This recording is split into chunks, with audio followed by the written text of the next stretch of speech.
All right, we'll go from that primetime game to another. It's time for hot matchups presented by Wingstop. The Baltimore Ravens, a 2.5-point favorite at SoFi Stadium on Monday Night Football against the Chargers with an over-under of 50. Joe Buck, Troy Aikman, Lisa Salters on the call.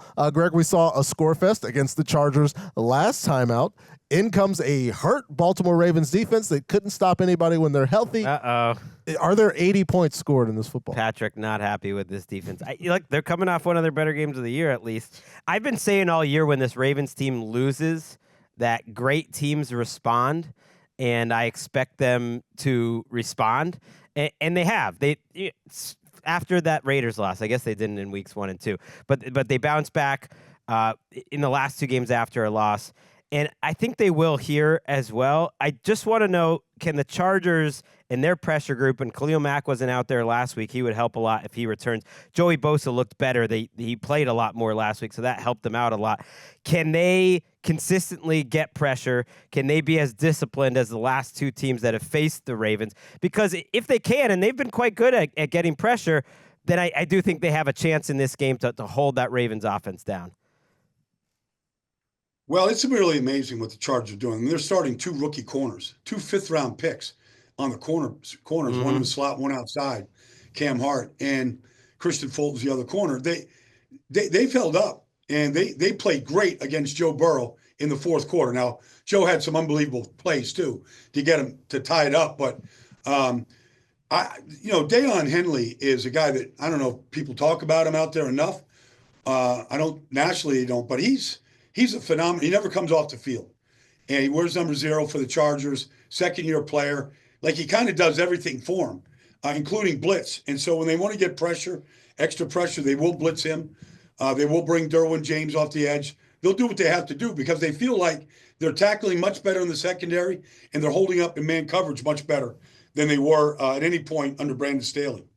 Yeah, this is why you got to listen to NFL Daily. Even going back to training camp, I was at Chargers camp. I asked our guy, Matt Money Smith, like, who's a Chargers player standing out that they love? And his name was Deion Henley, that this guy they really think is going to be the dude. I thought that was interesting because they drafted someone, they brought in free agent, but he was right on it in early August. That's why you got to listen, Patrick. Yeah, well, yeah, of course. Of course I listen to NFL Daily. Glad to be a part of this franchise, Greg. I think he leads everybody in the Chargers by like over 40 tackles in total tackles so far this year. And this is a game for him to have another big performance in prime time going up against this Ravens offense that has accumulated 598 yards before contact on outside runs this season as they kind of got the O-line situation figured out early. We were waiting for him to get the defensive situation figured out, Greg, where Justin Herbert, when he is not pressured, averages 3.2 more yards per attempt. When you don't get pressure on Justin Herbert, and this team has struggled to generate pressure. I think back to the Broncos game where Bo Nix was back there forever in the first half. And now we see Herbo with Quentin Johnston really coming on, Baldy. People kind of overrated those drops in his rookie season. Turns out if you can get open, it's still a valuable skill set, and he's been able to do that. So it's hard to picture anything other than just a whole bunch of points here in this game just from both teams. I love a score fest. I would prefer to not have the stress.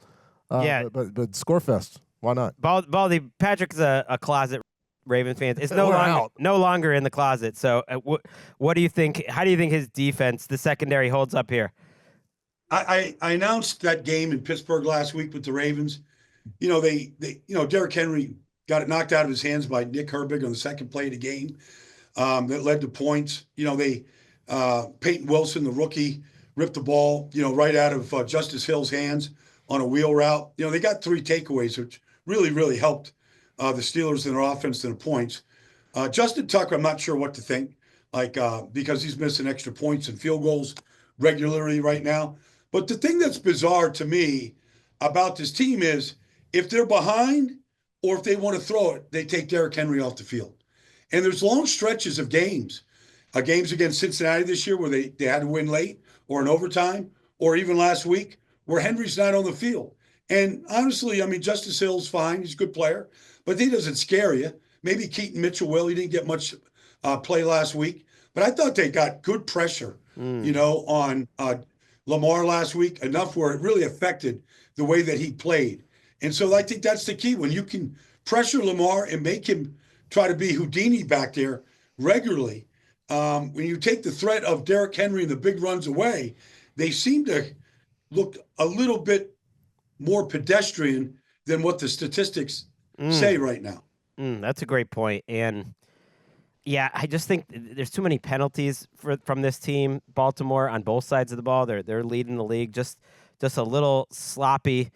See if they can get it going. One mismatch in this game, I think, is when the Chargers run the ball. They just haven't been consistent in terms of their success rate, consistently being able to run. Ravens have been able to stop it. So I think it's going to have to be all Herbo, and he's shown that he can do it. He's going to be going up against Trey White, who's had some good snaps for the Ravens last week. We'll see how that goes. Before we move on, I do want to play this clip of Jim Harbaugh in the locker room after last week's game. And if there was any doubt about how much this team is buying in, you can forget about it now. This is going to be one of the best high fives ever. Yeah. Give each other a high five.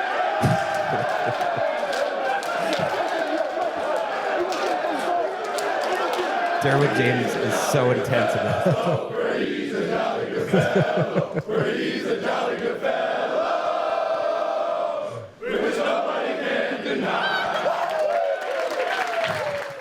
I mean, they've got him, like, they're just like, that's the good stuff, right, Baldy?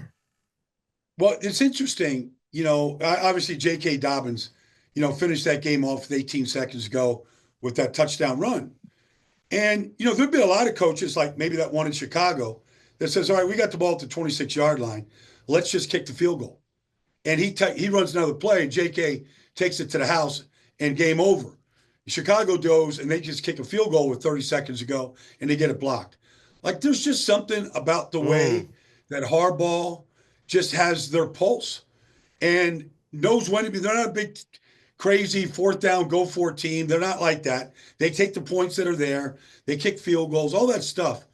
But there is like an attack mentality that he still does. You're seeing the ball to Will Dissly last week.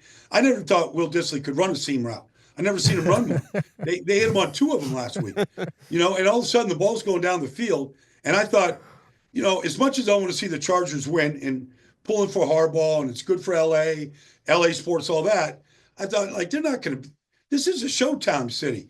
You got to put some points on the board. You got to be fun. And they're starting to look a little bit more like Showtime right now, the way they played that game last week. Yeah, and the crowd was jamming. Some of the videos that came from that was probably the best moment in Chargers SoFi brief history, I think, was that J.K. Dobbins I think you're right. touchdown, because they went absolutely crazy. So I love it. I love that the atmosphere there, it has really taken hold.